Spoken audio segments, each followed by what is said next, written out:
नमस्कार विद्यार्थी मित्रांनो, स्वागत आहे आपले सर्वांचे या यूट्यूब चॅनलवर। आज आपण भूगोल या विषयाअंतर्गत भाग 16 मध्ये संभाव्य प्रश्न पाहणार आहोत। चला तर सुरुवात करूया। पहिला प्रश्न, खालीलपैकी पश्चिम घाटातील नसलेले शिखर कोणते आहे?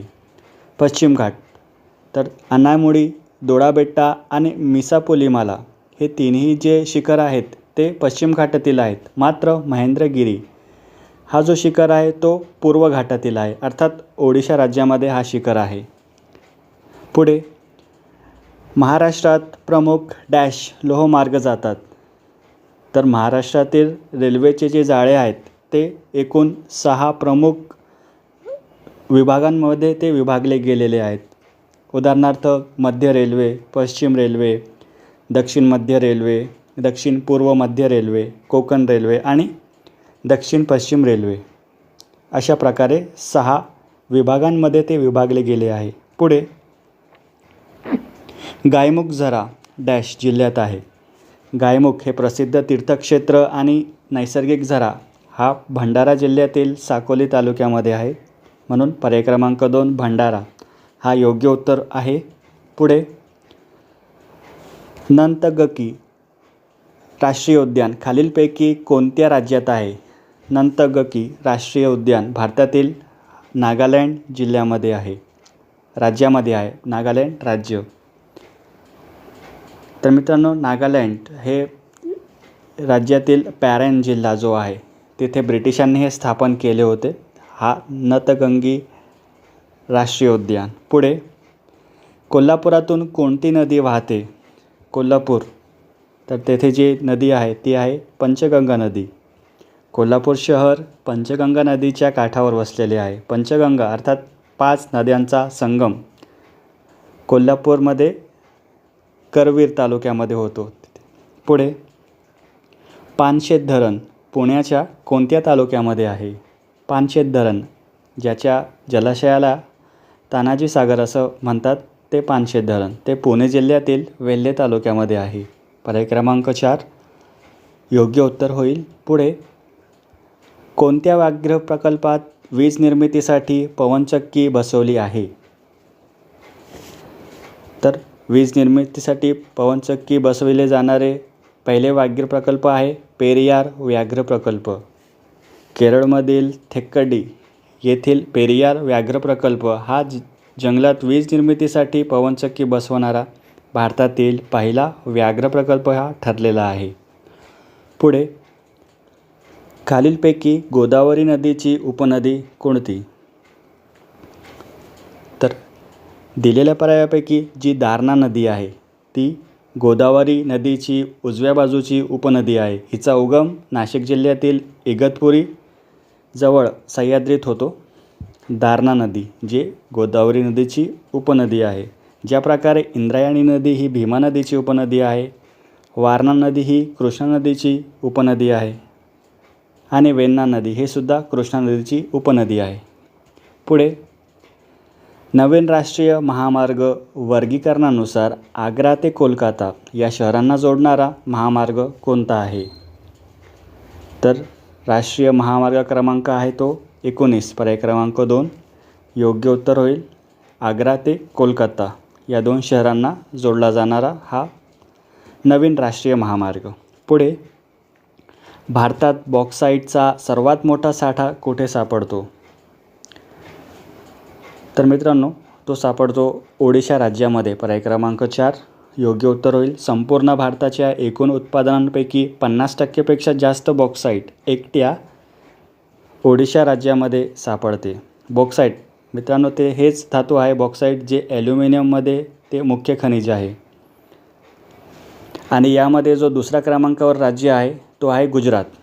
पहिला क्रमांक आहे ओडिशा राज्याचा जेथे बॉक्साईट सर्वात मोठा साठा आहे आणि दुसरा क्रमांक जो आहे तो गुजरातचा। पुढे, तिस्ता नदीचा पश्चिम भाग डॅश म्हणून ओळखला जातो? तिस्ता नदी तर तिस्ता नदीच्या पश्चिमेकडील जो सखल दलदलीचा भाग आहे त्याला तराई असं म्हणतात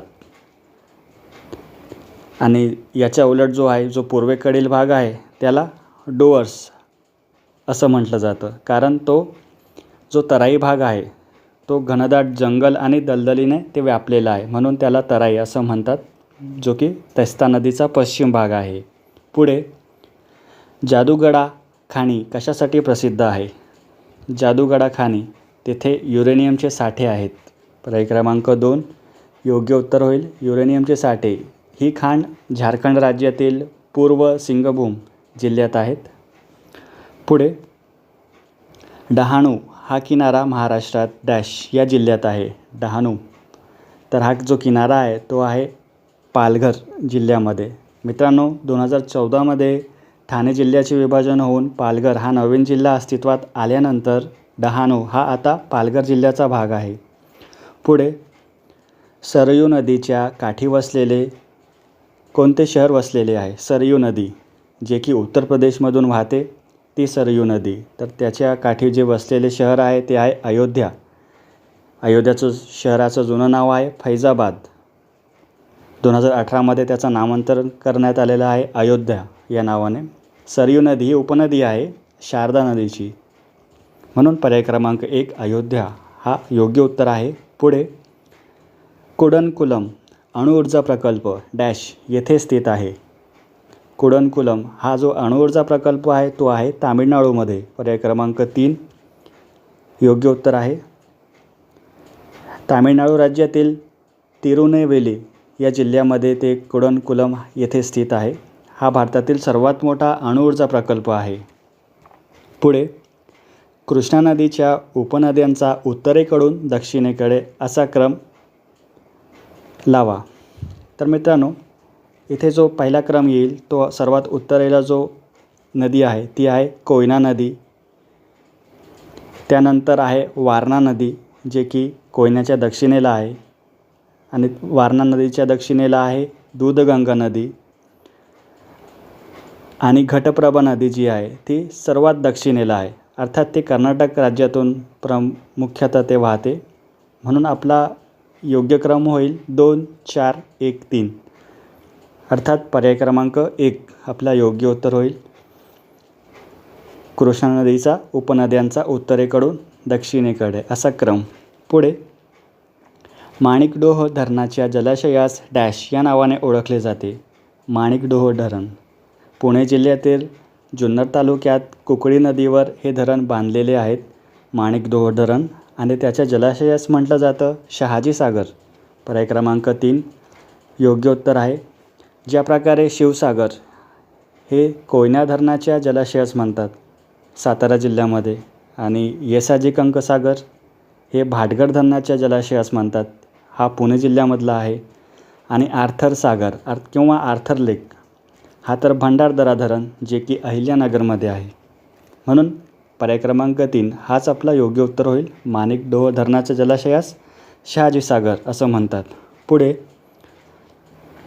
खालीलपैकी डॅश ही नदी तापी नदीची उपनदी आहे. तापी नदीची उपनदी, तर इंद्रायणी नदी ही तर भीमा नदीची उपनदी आहे, वेण्णा नदी ही कृष्णा नदीची उपनदी आहे, आणि कादवा नदी ही तर गोदावरी नदीची उपनदी आहे. म्हणून पर्याय क्रमांक 2 बोरी नदी हीच तापी नदीची उपनदी आहे. बोरी नदी ही नाशिक जिल्ह्यात उगम पावते, सटाणा तालुक्याजवळ. पुढे धुळे आणि जळगाव जिल्ह्यातून ते मुख्य तापी नदीला मिळते. पुढे भंडारदरा धरणाच्या जलाशयास डॅश या नावाने ओळखले जाते. भंडारदरा धरण अर्थात विल्सन डॅम त्याचं जुनं नाव आहे अहिल्यानगरमध्ये, तर त्याच्या जलाशयास म्हटलं जातं ऑर्थर सागर किंवा ऑर्थर लेक. पर्याय क्रमांक 1 योग्य उत्तर होईल. अकोले तालुक्यात प्रवरा नदीवर ते बांधले गेलेले आहे, ब्रिटिशकालीन धरण आहे हा. पुढे कोणत्या केंद्रशासित प्रदेशामध्ये भारताचा पहिला भूऔष्णिक ऊर्जा प्रकल्प उभारला जाणार आहे? तर मित्रांनो, भूऔष्णिक ऊर्जा म्हणजे जमिनीच्या खालील अतिउष्ण बाष्प किंवा गरम पाण्याचा वापर करून टर्बाईन फिरवले जाते. त्याद्वारे 24 तास अखंडित वीज निर्मिती केली जाते व तेही प्रदूषणमुक्त. त्याला म्हणतात भूऔष्णिक ऊर्जा प्रकल्प. तर हा लडाखमधील लेह जिल्ह्याच्या पूर्व भागामध्ये आहे, म्हणून पर्याय क्रमांक 2 योग्य उत्तर होईल. पुढे उनकेश्वर झरा डॅश जिल्ह्यामध्ये आहे. उनकेश्वर झरा हा आहे नांदेड जिल्ह्यामध्ये. उनकेश्वर हे नांदेड जिल्ह्यातील माहूर तालुक्यात असून तेथील गरम पाण्याचे झरे प्रसिद्ध आहे. पुढे, खालीलपैकी भीमा नदीची उपनदी कोणती? तर भीमा नदीची उपनदी आहे इंद्रायणी नदी. पूर्णा ही तर गोदावरी नदीची उपनदी आहे. दारणा ही आपण आत्ताच बघितलं गोदावरी नदीची उपनदी. आणि वारणा कृष्णा नदीची उपनदी. पुढे, पॅसेजवे ज्याला अटल बोगदा असे नाव देण्यात आले आहे तो डॅश खिंडीतून जातो? तर तो रोहतांग खिंडीतून जातो. अटल बोगदा हा हिमालयातील पूर्व पीर पंजाल रांगेत रोहतांग खिंडीखाली तो बांधण्यात आलेला आहे, म्हणून रोहतांग हा पर्याय क्रमांक 3 योग्य उत्तर होईल. पुढे, ऑक्टोबर हीट खालीलपैकी कोणत्या भारतीय ऋतूशी संबंधित आहे? तर ऑक्टोबर हीट अर्थात पावसाळा संपताना आणि हिवाळा सुरू होताना, म्हणजेच ऑक्टोबरमध्ये आकाश निरभ्र होते आणि आर्द्रतेमुळे उकाडा वाढतो, ज्याला ऑक्टोबर हीट असं म्हणतात. म्हणजेच तो मान्सून मागे पडतो. पर्याय क्रमांक 1 योग्य उत्तर होईल. पुढे, कांचनगंगा हिमालयाच्या खालीलपैकी कोणत्या भौगोलिक विभागाअंतर्गत येते? कांचनगंगा तर तो उच्च हिमालय किंवा हिमाद्री, म्हणून पर्याय क्रमांक 2 उच्च हिमालय या रांगेमध्ये ते येते. कांचनगंगा हे जगातील 3ऱ्या क्रमांकाचे सर्वोच्च शिखर आहे. उच्च हिमालयालाच हिमाद्री असंही म्हणतात, म्हणून पर्याय क्रमांक 2 योग्य उत्तर होईल. पुढे, दख्खनच्या पठाराचे सर्वोच्च शिखर अनईमुडी डॅश राज्यात आहे? तर अनईमुडी हे जे शिखर आहे ते दक्षिण भारताचे आणि दख्खनच्या पठाराचे सर्वोच्च शिखर आहे आणि ते केरळ राज्यातील इडुक्की जिल्ह्यामध्ये आहे. पर्याय क्रमांक 4 केरळ हाच आपला योग्य उत्तर आहे. पुढे, कर्कवृत्त डॅशमधून जात नाही? तर कर्कवृत्त भारताच्या 8 राज्यातून जाते, ज्यामध्ये जो ओडिशा राज्य आहे तो येत नाही, म्हणून पर्याय क्रमांक 1 ओडिशा यामधून कर्कवृत्त जात नाही. पुढे, खालीलपैकी कोणती हिमनदी पाणथळ जमीन क्षेत्र आहे? पाणथळ जमीन आहे. तर दिलेल्या पर्यायामध्ये जो पर्याय क्रमांक 2 आहे हिमाचल प्रदेशातील चंदरताल हा हिमनदी पाणथळ जमीन आहे. चंदरताल हे हिमाचल प्रदेशातील उंचीवरील गोड्या पाण्याचे सरोवर आणि रामसर पाणथळ स्थळ आहे. मित्रांनो, हिमनदी म्हणजेच पर्वतावर जमा झालेला बर्फाचा डोंगर आणि पाणथळ जमीन याचा अर्थ होतो पाण्याचा साठा किंवा दलदलीची जागा. तर जेव्हा पर्वतावरचा बर्फ पितळतो आणि त्या पाण्यामुळे उंचावर एखादे सरोवर तयार होते त्याला हिमनदी पाणथळ जमीन असं म्हणतात. तर ती आहे हिमाचल प्रदेशातील चंदरताल. पुढे, कोलेरू सरोवर हे डॅश दरम्यान आहे? कोलेरू सरोवर तर हे आपण मागे बघितलं की कोलेरू सरोवर हे आंध्र प्रदेशात आहेत, पण हे कोणत्या 2 नद्यांदरम्यान आहे? तर ते पर्याय क्रमांक 2 गोदावरी आणि कृष्णा नदी या 2 नद्या दरम्यान ते आहे. सर्वात मोठ्या गोड्या पाण्याच्या सरोवरांपैकी हा एक सरोवर आहे, कोलेरू सरोवर. शेवटचा प्रश्न, भारतातील पहिले जैवमंडळ संरक्षित क्षेत्र कोणते आहे? तर ते आहे निलगिरी. पर्याय क्रमांक 3 योग्य उत्तर होईल. म्हणजे प्राणी, पक्षी, झाडे आणि निसर्गाचे रक्षण करण्यासाठी सरकारने संरक्षित ठेवलेला एक मोठा जंगलाचा भाग तो असतो जैवमंडळ संरक्षित क्षेत्र, जो की निलगिरी हा एक 1986 भारत सरकारने घोषित केलेला संरक्षित क्षेत्र आहे. तर मित्रांनो, हा जो निलगिरी क्षेत्र आहे तो तामिळनाडू, केरळ आणि कर्नाटक या 3 राज्यांच्या सीमेवर पसरलेला आहे, म्हणून पर्याय क्रमांक 3 योग्य उत्तर होईल. तर मित्रांनो, अशा प्रकारे आज आपण भूगोल या विषयावरील 30 महत्त्वाचे प्रश्न अभ्यासली, त्यामागची माहिती जाणून घेतली. तर व्हिडिओ आवडल्यास व्हिडिओला नक्की लाईक करा, चॅनलला सबस्क्राईब करणं विसरू नका. काही शंका असेल तर कमेंट बॉक्समध्ये नक्कीच कमेंट करा. जय हिंद, जय महाराष्ट्र.